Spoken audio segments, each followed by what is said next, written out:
اعوذ باللہ من الشیطان اللعین الرجیم بسم اللہ الرحمن الرحیم الحمد للہ رب العالمین الصلاۃ والسلام علی محمد وآلہ الطیبین الطاہرین لا سیما بقیت اللہ المنتظر فی العالمین واللعن الدائم علی اعدائہم اجمعین اما بعد فقد قال الامام العسکری علیہ السلام علامات المؤمن خمس۔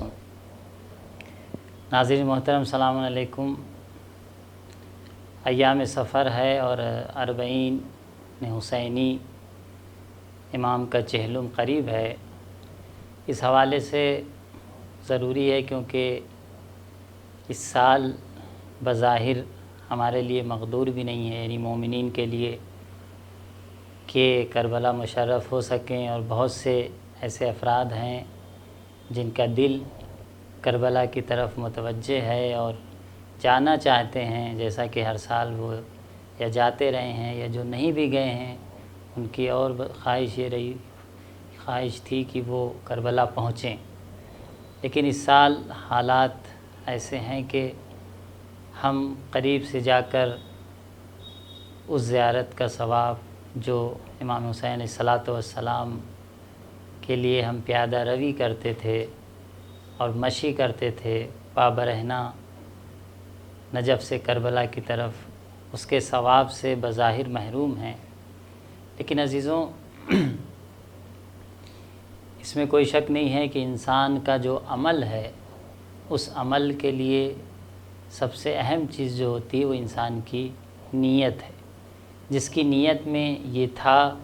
کہ اسے کربلا جانا ہے اور مشی کرنا ہے، اور مجبوریوں کے تحت اور موانع و مشکلات کے تحت نہیں جا پا رہا ہے، تو یقیناً امام کی عنایت اور ان کا جو اس زیارت اور اس مشی کا جو اجر و ثواب ہے انشاءاللہ تعالیٰ انہیں نصیب ہوگا۔ اور ہماری روایتوں میں ایسا یا تاریخ میں ایسے واقعات بھی ملتے ہیں کہ جہاں پر ایک مومن نے ایک عمل کو انجام دینے کی نیت کی، لیکن کسی مجبوری کی وجہ سے یا کسی رکاوٹ کی وجہ سے وہ عمل انجام نہیں دے سکا عزیزوں، تو اللہ نے اس کو اس عمل کا اجر دیا ہے۔ تو جو لوگ متمنی تھے اور جن کے دل مضطرب ہیں کہ ہم اربعین میں کربلا پہنچیں، لیکن ان رکاوٹوں کی وجہ سے، اس وبا کی وجہ سے نہیں جا پا رہے ہیں، ویزے کی مشکلات ہے، پرمیشن نہیں مل رہی ہے، قطعاً اس کا اجر خداوند متعال اور خود امام حسین علیہ الصلاۃ والسلام اسے عطا کریں گے۔ چہلم اور چہلم کی زیارت اربعین کی بڑی عظمت ہے، اور ایک حدیث میں جو امام حسن عسکری علیہ الصلاۃ والسلام سے منقول ہے، اس میں آپ نے مومن کی 5 علامتیں شمار فرمائی اور فرمایا کہ مومن کے اندر 5 علامتیں ہونا چاہیے، اور علامت مومن، علامت ایمان، یہ 5 علامتیں۔ البتہ ہماری روایات میں مختلف صفات کا ذکر اور بھی ملتا ہے کہ جو مومن کی علامات میں سے شمار کیا گیا ہے، لیکن اس حدیث میں جو 5 چیزیں بیان ہوئی ہیں وہ یہ ہے: علامات المؤمن خمس صلاۃ الاحدی والخمسین، 51 رکعت نماز پڑھنا۔ 5 چیزیں ہیں جو علامت مومن اس حدیث میں شمار کی گئیں۔ سب سے پہلی چیز صلاۃ الاحدی والخمسین، 51 رکعت روزانہ نماز پڑھتا ہو، یعنی 70 رکعت واجب اور 34 رکعت جو نافلہ ہے، جس میں نماز شب بھی ہے، نافلہ صبح ہے، نافلہ ظہر ہے 8 رکعت، نافلہ عصر ہے 8 رکعت، نافلہ مغرب ہے،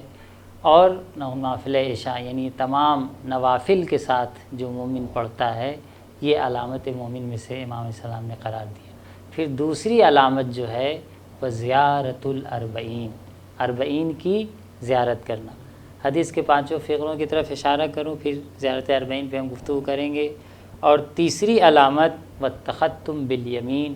دائیں ہاتھ میں انگوٹھی پہننا، انگشتر پہننا بھی مومن کی علامت شمار کی گئی۔ وتعفیر الجبین، اور پیشانی کو خاک پر رکھنا، اظہار بندگی کرنا، اللہ کی بارگاہ میں سجدہ شکر اور اپنی بندگی اور اطاعت کا ثبوت پیش کرنا بھی مومن کی ایک علامت ہے۔ اور آخری علامت والجہر بسم اللہ الرحمن الرحیم، جب مومن بسم اللہ کہتا ہے تو آہستہ سے نہیں کہتا بلکہ بلند آواز سے کہتا ہے۔ دیکھنے کو ملتا ہے کہ بہت سے لوگ جب نماز پڑھتے ہیں تو نماز میں کچھ نمازیں ہمیں آہستہ پڑھنی ہیں جیسے ظہر و عصر، لیکن بسم اللہ کے لیے کہا گیا ہے کہ آپ بسم اللہ وہاں پر بھی بلند آواز سے پڑھیں، مستحب ہے۔ جہاں پہ نماز آہستہ پڑھنا ہے لیکن بسم اللہ بلند آواز سے پڑھنا وہاں بھی مستحب ہے۔ اور مغرب عشاء اور صبح کی نماز میں جیسا کہ خود تمام فقرے اور تمام سورہ حمد اور سورہ واجب ہے، بسم اللہ بھی بلند آواز سے پڑھنا ہے۔ دیکھنے کو ملتا ہے کہ بہت سے لوگ بسم اللہ آہستہ کہتے ہیں، پتہ ہی نہیں چلتا کہ اصلا بسم اللہ کہا ہے نہیں کہا۔ یہ مومن کے لیے پسندیدہ نہیں ہے، بلکہ ایک مومن کی علامت یہ ہے کہ وہ جب بسم اللہ کہے یعنی اللہ کا نام لے اور اللہ کے نام سے کسی کام کی شروعات کرے تو اس کو بلند آواز سے کہے، تاکہ اس کے ذریعے سے دوسرے بھی سیکھیں کہ جب ہم کسی کام کی شروعات کرتے ہیں اس میں اللہ کا نام ہونا چاہیے۔ تو یہ 5 علامت جو امام حسن عسکری علیہ السلام کی روایت میں ذکر ہوئی، ان 5 علامتوں میں سے ایک مومن کی علامت یہ ہے کہ وہ 40 کی زیارت کرتا ہے، یعنی امام حسین علیہ السلام کی زیارت امام کے 40 کے دن چہلم کے دن۔ دیکھیں لفظ چہلم اور 40 یعنی 40واں اور چہلم کا کیا کنسپٹ ہے اسلام میں، پہلے تو ہمیں یہ دیکھنا چاہیے۔ دیکھیں یہ جو لفظ چہلم یا 40 کی جو عدد ہے اسلام میں، اس کی ایک خاص اہمیت ہے۔ ویسے تو ہمارے یہاں بہت سے چیزیں جو منائی جاتی ہیں، سوم منایا جاتا ہے، اسے فاتحہ کہتے ہیں، دہم منایا جاتا ہے، یا ایران عراق وغیرہ میں ہفتم منایا جاتا ہے، یا بعض لوگ 20واں مناتے ہیں۔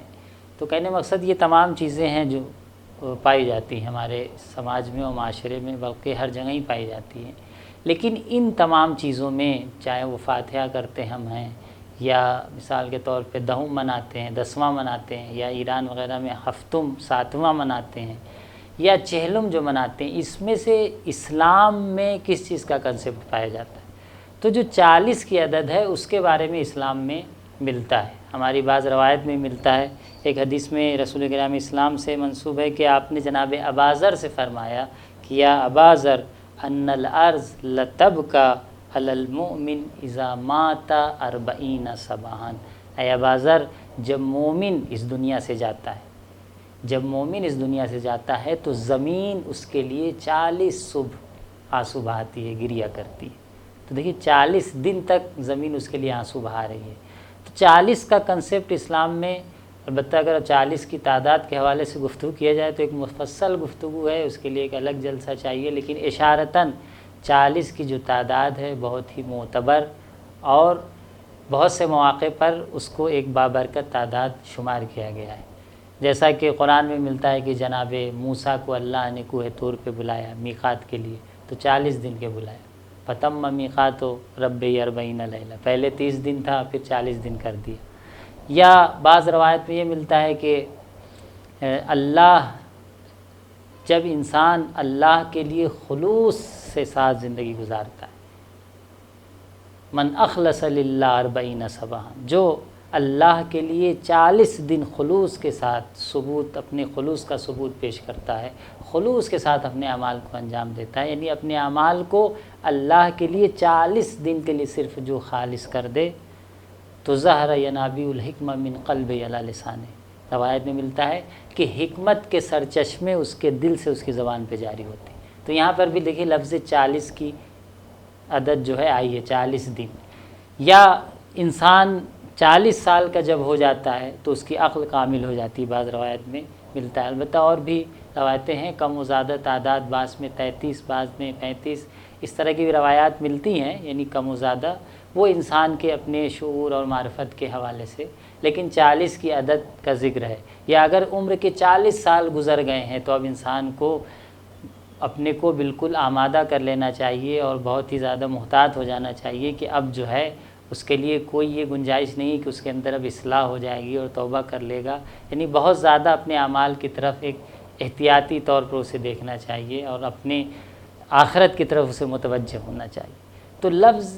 جو یہ 40 کی عدد ہے اور لفظ 40 جو ہے یہ ہماری روایات میں کثرت سے پایا جاتا ہے۔ تو 40 کا کنسیپٹ اور 40 کی عدد کا کنسیپٹ اسلام میں بے شک ہے۔ تو اگر ہم جیسا کہ زیارت اربعینی آپ دیکھیے، امام حسین صلاۃ والسلام کی جو چہلم کی زیارت ہے، خود ائمہ طاہرین نے اور اسے منسوب ہے اور منقول ہے کہ آپ جو ہے امام حسین صلاۃ والسلام کا چہلم کے دن یہ زیارت پڑھیں۔ تو یعنی اسلام میں 40ویں کا ایک کنسیپٹ پایا جاتا ہے کہ 40واں منایا جائے اور مرحوم کو یاد کیا جائے، اور ضرورت بھی ہے کیونکہ مرحوم جو اس دنیا سے گیا ہے، بالخصوص شہداء کو چھوڑ کے، شہداء تو خیر ان کا اجر ان کا ثواب، لیکن غالباً جو ہے جو مومنین اس دنیا سے جا رہے ہیں ان کو قطعاً ضرورت ہے کہ ہم انہیں یاد کریں، ان کے لیے اعمال، نیک اعمال، اچھے اعمال انجام دیں، ان کے لیے بھیجیں۔ اور 40 دن تک ایک طریقے سے اگر دیکھا جائے تو شاید غم اور انسان کے اندر احساس دوری، جو مرحوم اس دنیا سے گیا ہے، جو عزیز دنیا سے گیا ہے، تو ان چیزوں کو مد نظر رکھتے ہوئے بھی اسلام نے 40 کی عدد کا ایک کنسیپٹ ہمارے سامنے پیش کیا ہے۔ لیکن یہ کہ جو ہم 20واں مناتے ہیں یا 7واں مناتے ہیں، فاتحہ کرتے ہیں، 10واں مناتے ہیں، اس کا کیا ہے؟ تو اس کا کوئی شریعت میں کنسیپٹ نہیں ملتا ہے کہ امام نے کہا کہ آپ تیسرے دن کچھ ایسا کریں یا 10ویں دن ایسا کچھ کریں، یا بعض جگہ پہ رسم ہے 7ویں دن ایسا کریں۔ وہ ٹھیک ہے، مرحوم کو ضرورت ہے، آپ 40 دن تک مسلسل اس کے لیے نیک عمل کریں، اس کے لیے قرآن پڑھیں، اس کے لیے صدقہ دیں، اور نیک اعمال جو بھی ہیں 40واں تو سب کا منایا جاتا ہے ہر مرحوم کا۔ لیکن اسلام میں جو چیز ملتی ہے جو اپنے آپ کے سامنے پیش کیا، وہ 40ویں کے بارے میں اور 40واں منانے کے بارے میں ذکر ہے۔ اب جیسا 10واں مناتے ہیں، ابھی تو ایک نیا وہ نکلا ہوا ہے کہ مولا علی کا 10واں مناتے ہیں عید کے دن۔ مولا کائنات کیونکہ 19 رمضان کو ضرورت ہوئی، 21 کو شہادت ہوئی، تو اب پہلی شوال کو 10 دن ہو جاتے ہیں تو 10واں مناتے ہیں۔ بھئی یہ اسلام میں نہیں ہے کہ آپ 10ویں دن ہی غم منائیں۔ اب جس دن کو اسلام نے، آپ دعا پڑھتے ہیں، نماز عید فطر پڑھتے ہیں تو کیا کہتے ہیں؟ اللہم بحق ھذا الیوم الذی جعلتہ للمسلمین عیدا، پروردگار تجھے واسطہ ہے اس دن کا کہ جس کو تو نے مسلمانوں کے لیے عید قرار دیا ہے۔ یہ تو دعا ہمارے یہاں منقول ہے، فتاویٰ، مراجع سب میں موجود ہے۔ تو یہ عید کا دن ہے، سب جانتے ہیں، روایت اہل بیت سے بھی ثابت ہے۔ اب ہم کہیں اسی دن ہم 10واں منائیں گے اور امام کا غم منائیں گے، تو دیکھیے 10واں کوئی ایسی چیز نہیں ہے کہ جو اسلام میں آیا ہو کہ آپ 10واں منائیے۔ آپ کو غم منانا ہے مولا کائنات کا، اور پھر صرف مولا کائنات کا ہی کیوں 10واں منائیں؟ سارے ائمہ شہید ہوئے، سب کے اوپر کچھ نہ کچھ ظلم ہوا، زہر دیا گیا، تو سب کا 10واں منائیں، سب کا 7واں منائیں، سب کا 40واں منائیں، صرف مولا کائنات کا 10واں عید فطر کے دن ہی۔ اس کا مطلب یہ کہ انسان کسی نہ کسی غرض سے ایک نئی چیز ایجاد کرنا چاہ رہا ہے، تو پھر یہ آتا ہے، کہتا ہے کہ ہم عید فطر کے دن ماتم کریں گے، غم منائیں گے۔ پوچھتے ہیں بہت سے لوگ، سوال کرتے ہیں کہ، تو جواب یہی ہے، سستانی سے بھی بعض نقل میں ملتا ہے کہ ہم نے سنی ویڈیو کے شہنشاہ نقوی صاحب نے پاکستان میں بیان کیا کہ ہم نے خود آیا سستانی سے پوچھا۔ دیکھیے پرسنل میٹر یہ ہے کہ آیا خوشی کے دن ہم کسی معصوم کے غم میں غم منا سکتے ہیں، نہیں منا سکتے ہیں؟ تو کوئی حرج نہیں، ان کی خوشی میں غم منانے میں کوئی حرج نہیں، ان کی غم میں خوشی منانے میں حرج ہے، کیونکہ اگر ان کے ہم ایام اعزاء میں اگر خوشی منائیں تو ان کی توہین ہوتی ہے۔ لیکن اگر ان کی خوشی میں ہم غم مناتے ہیں تو جیسا کہ ہماری روایات میں ملتا ہے کہ خود اہل بیت نے کہا کہ کربلا کے بعد ہمارے لیے کوئی خوشی نہیں۔ اب کوئی خوشی نہیں ہے، اس کا مطلب یہ نہیں کہ وہ کبھی خوشی نہیں مناتے تھے، وہ کبھی ہنستے نہیں تھے، کبھی مومنین سے مل کے مسکراتے نہیں تھے، نہیں، مصیبت اتنی عظیم ہے، انسان کہتا ہے نا کہ بھائی میرے اوپر جو مصیبت پڑی ہے اب میرے لیے خوشی نہیں رہ گئی، نہیں کہ خوشی نہیں ہے، خوشی کو اب وہ خوشی نہیں سمجھتے۔ تو اہل بیت نے یہ کہا ہے بے شک کہ ہمارے لیے عید نہیں، لیکن اس کا مطلب یہ نہیں کہ اب چاہنے والے عید نہ منائیں، پورے سال غم منائیں، نہیں، ایک توازن ہونا چاہیے، ایک اعتدال ہونا چاہیے۔ جہاں یہ ملتا ہے کہ ہمارے لیے کربلا کے بعد کوئی خوشی نہیں ہے، کوئی عید نہیں ہے، کیونکہ وہ لوگ یہی ثبوت پیش کرتے ہیں، کہتے ہیں کہ وہی ہے کہ حفظت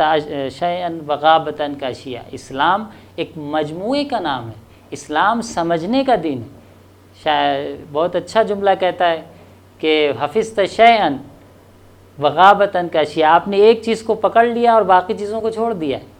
ایک چیز کو حفظ کر لیا ہے اور باقی چیزیں آپ کے ذہن سے غائب ہو گئیں۔ تو اکثر جو لوگ ایسی چیزوں کو پیش کرتے ہیں، کہیں سے ایک حدیث لے آتے ہیں، بھائی اسلام ایک حدیث کا نام نہیں، ایک مجموعے کا نام ہے، اسی لیے کہتے ہیں فقیہ کی طرف آپ رجوع کریں، مجتہد کی طرف رجوع کریں، جو دین کے تمام زاویوں پر اور تمام مزایا پر اور تمام جگہوں پر جہاں جہاں پہ جو موضوع بیان ہوا ہے سب پہ نظر رکھتا ہو، یعنی ایک احاطہ کامل رکھتا ہو دین پر کہ دین کا کیا تقاضا ہے، تمام روایتوں کو دیکھا ہو۔ اب جہاں یہ حدیث ہے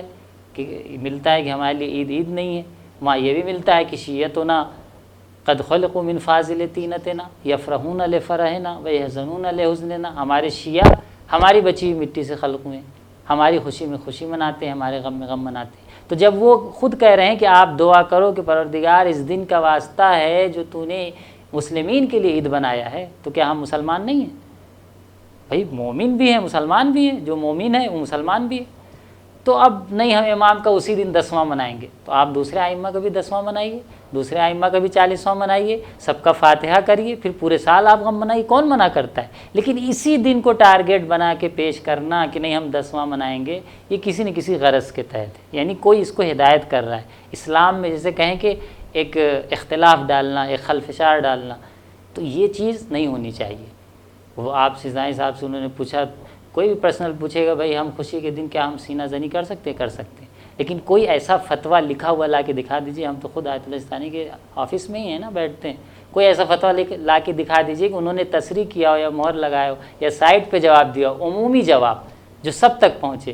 کہ ہاں بھائی آپ عید کے دن آپ غم منائیے، نہیں دیں گے۔ پرسنل جواب الگ ہوتا ہے۔ ایک شخصی سوال ہم نے آپ سے پوچھا کہ بھائی یہ چیز ہم کر سکتے ہیں بذات خود حرام نہیں، لیکن جب آپ اس کو رسم بنائیں گے، جب اس کو رسم کی شکل دیں گے جس کے ذریعے سے سماج میں اختلاف پھیلے، تو پھر وہ مجتہد اس مباح کام کی اجازت آپ کو رسمی طور پہ نہیں دے گا۔ تو اب انہوں نے بیان کر دیا، بعض لوگ ویڈیو بھیجتے ہیں کہ مولانا ایسا بیان کیا، ہم نے کہا نہیں ایسا کوئی تصریح نہیں ہے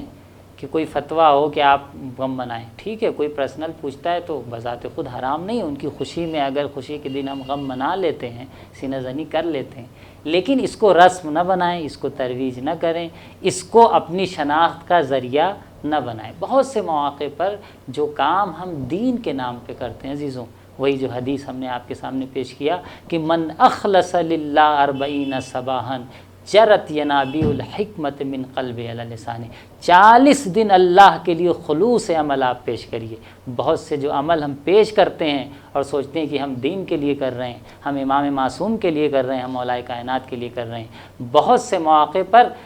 ہمارا نفس اس میں شریک ہوتا ہے اور بہت زیادہ پرسنٹیج میں شریک ہوتا ہے۔ خدا کے لیے اتنا سا ہوتا ہے اور 90% ہم غیر خدا کو مد نظر رکھتے ہوئے اس کام کو بڑھاتے ہیں۔ اور نہ آپ کو نیک عمل کرنا ہے تو نیک عمل بہت سے ہیں، ہر ایسا عمل کہ جس کے ذریعے سے قوم میں خلفشار ہو، قوم میں اختلاف ہو، قوم میں آپس میں ایک دوسرے سے دشمنیاں بڑھیں، یہ اسلام ہمیں پسند نہیں کرتا۔ تو لوگ دین کو نہ سمجھے، دوسروں کو دین تحمیل کرنا چاہتے ہیں کہ نہیں آپ یہ بھی کرو، یہی جزو دین ہے۔ اسی لیے ہمارے یہاں فقہا اور مجتہدین کا سلسلہ ہے۔ تو ہمارا وقت ختم ہو رہا ہے۔ بہر صورت کہنے کا مقصد یہ کہ 40 کی جو عدد ہے وہ ہمارے یہاں اس کا کنسیپٹ ہے، ہماری روایات میں ملتا ہے۔ زیارت 40 40واں امام حسین علیہ الصلوۃ والسلام کے 40، اور یہ جو آپ دیکھ رہے ہیں ہر سال مسلسل، یہ اسی روایات کی برکت سے۔ لیکن یہ کہ ہم 7واں منائیں، ہم 10واں منائیں، یہ سب ہم منا سکتے ہیں، اپنے مرحوم کے لیے، امام کے لیے بھی منا سکتے ہیں، لیکن اس میں سے کسی چیز کو کسی نئے نظریے یا کسی نئے رسم کا جو اسلام میں اختلاف کا باعث بنے، ہم اس کو ذریعہ نہ بنائیں۔ مرحوم کو ضرورت ہے آپ ہر روز اثار ثواب کریں، 10واں 20واں 15واں سب منائیں، کوئی نہیں ممانعت نہیں ہے، لیکن اس کو شریعت کی شکل نہ دیں۔ نیک کام ہے، جیسے ہر نیک کام ہے سے یہ نیک کام انجام دے دیں۔ تو امام حسین علیہ الصلوۃ والسلام کی جو زیارت ہے 40واں جو امام کا ہے، چہلم 40 جسے کہتے ہیں، اس کا بہت اجر ہے، اور پا برہنہ پیادہ زیارت کرنے کا بھی عزیزوں ہمیں روایات میں بہت ہی اجر اور ثواب نقل ہوا ہے۔ ایک روایت ہم آپ کے سامنے پیش کریں کہ جو چھٹے امام سے ابو صامت امام صادق علیہ الصلوۃ والسلام سے روایت کرتے ہیں کہ جو لوگ کربلا زیارت پیدل جاتے تو ان کو اللہ کتنا عظیم اجر دیتا ہے۔ یہ جو زائرین جاتے تھے اور جانے کے بعد کربلا میں پاوا رہنا اور پیدل چل رہے ہیں، نجف سے کربلا 80 کلومیٹر ہے، انسان 5 کلومیٹر 10 کلومیٹر جب چلنا چاہتا ہے اپنی ضرورت کے لیے، آج کے زمانے میں بالخصوص نہیں اپنے کو تیار کر سکتا، کہتا ہے کون جائے گا پیدل، لیکن حسین کی محبت اور حسین کی حرارت ہے سب کے دلوں میں کہ جو نجف سے کربلا 80 کلومیٹر تک بڑی بڑی شخصیتیں پیدل چل کے جا رہی ہیں حسین سے اظہار ارادت کرنے کے لیے۔ امام علیہ الصلوۃ والسلام فرماتے ہیں کہ من اتل حسین ماشین، جو حسین علیہ الصلوۃ والسلام کی زیارت کے لیے پا برہنہ،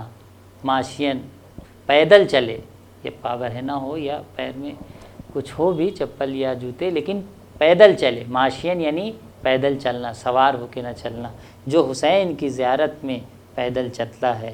کتب اللہ لہ لکل خطوۃ الف حسنہ، اللہ ہر اس قدم کے بدلے میں جو حسین کی زیارت کے لیے وہ اٹھا رہا ہے، پیدل چل رہا ہے، 1000 نیکیوں کو اس کے لیے لکھتا ہے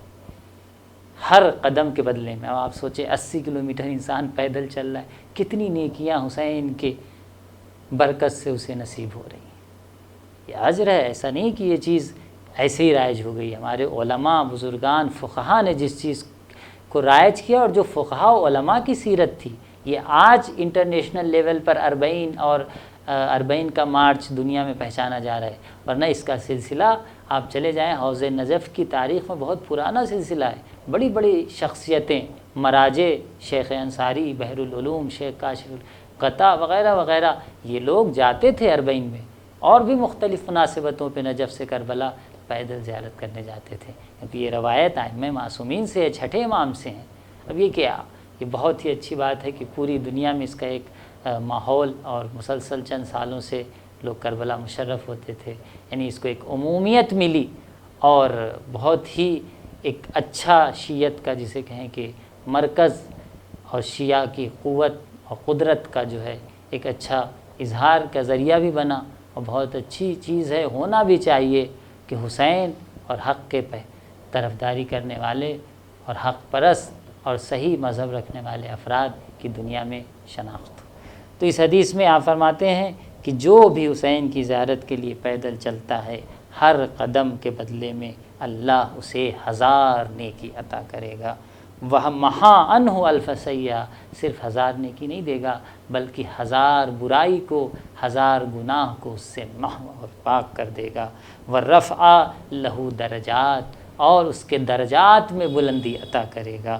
فَإِذَا أَتَيْتَ الْفُرَاتَ، البتہ یہ مستحبات میں سے ہیں، آج کے زمانے میں شرائط نہیں ہوتے کہ ایسا کر سکیں، لیکن جب ممکن تھا لوگ کرتے تھے۔ پھر جب آپ فرات پر پہنچیں،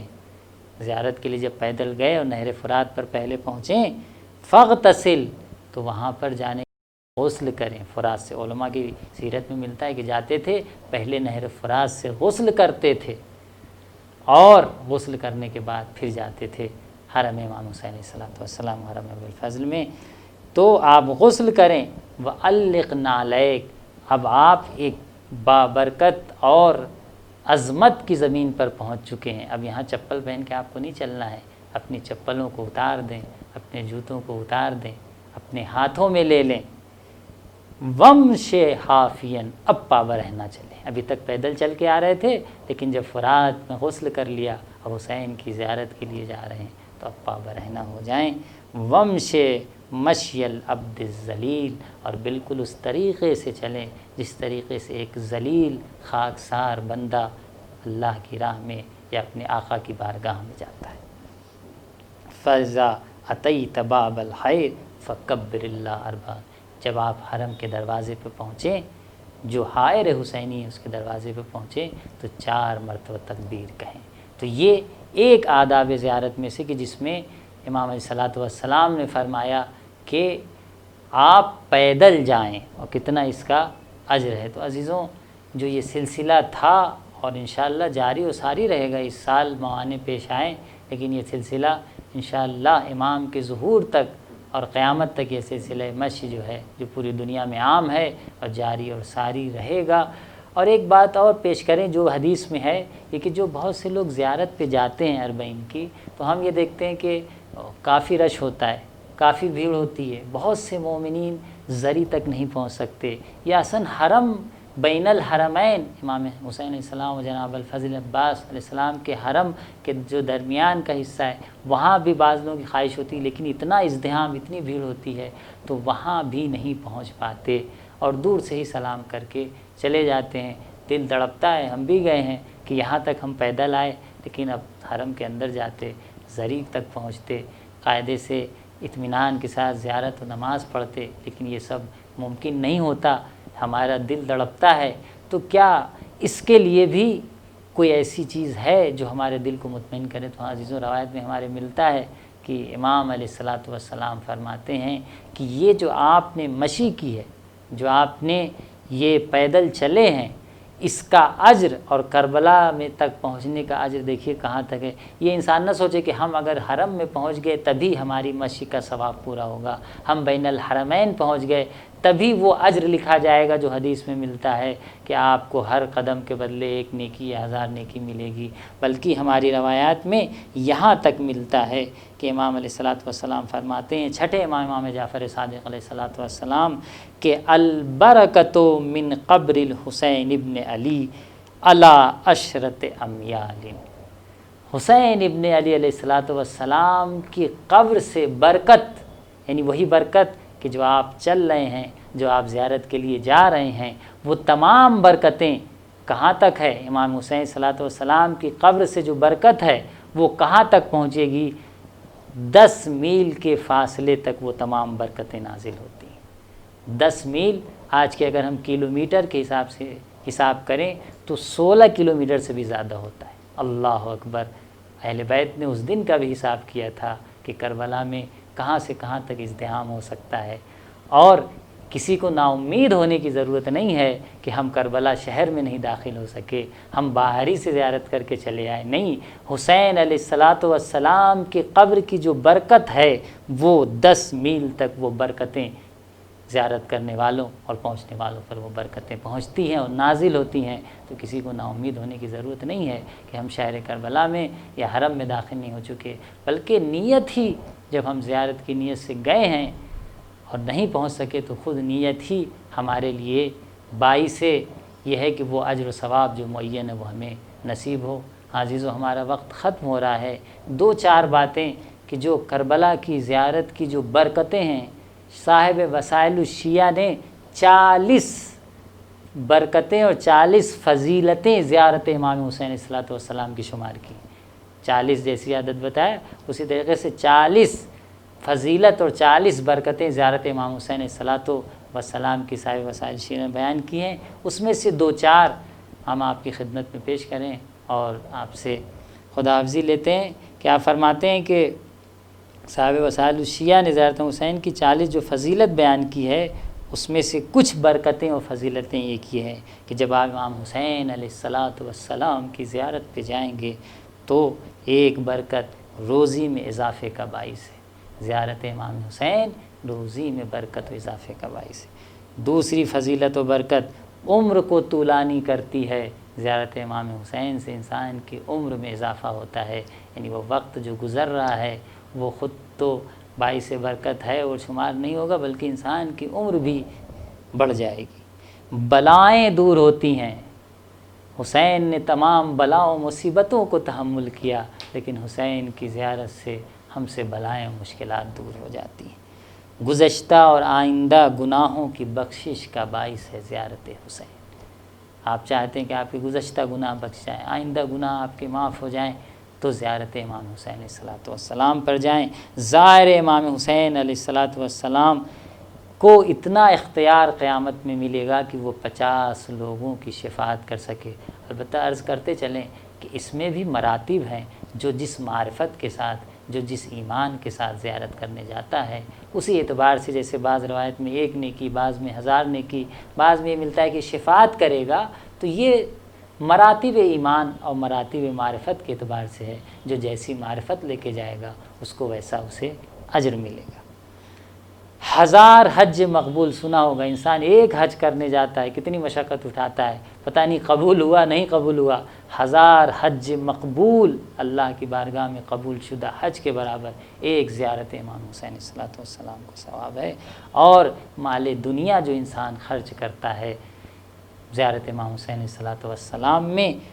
اس مال دنیا کا جو بدلہ ہے، ہر درہم کے بدلے میں دنیا اور آخرت میں 1000 درہم، 1000 درہم بطور مثال ہے، یعنی دنیا میں بھی اللہ اس کو جبران کرے گا اور آخرت میں اسے عطا کرے گا۔ پروردگار سے ہماری یہی دعا ہے کہ ہمیں اس زیارت اربعین سے کبھی بھی محروم نہ کرے، اور اگر ہم بظاہر محروم ہیں تو اس کا اجر اور ثواب ہمیں عنایت کرے۔ اربعین کے دن، 40ویں کے دن جو امام حسین علیہ الصلوۃ والسلام کی زیارت ہم کربلا میں جا کے پڑھتے تھے، عزیزوں اس سال ہمارے لیے مقدر نہیں ہے، تو ہم دور سے امام حسین علیہ الصلوۃ والسلام کی وہی زیارت اربعین انشاءاللہ جو جہاں بھی ہوگا چاہنے والا، کربلا کی طرف رک کر وہ زیارت کو پڑھے گا اور 2 رکعت نماز ہدیہ پیش کرے گا امام کی خدمت میں کہ مولا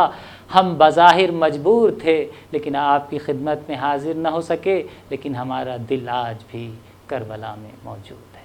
السلام علیکم ورحمۃ اللہ وبرکاتہ۔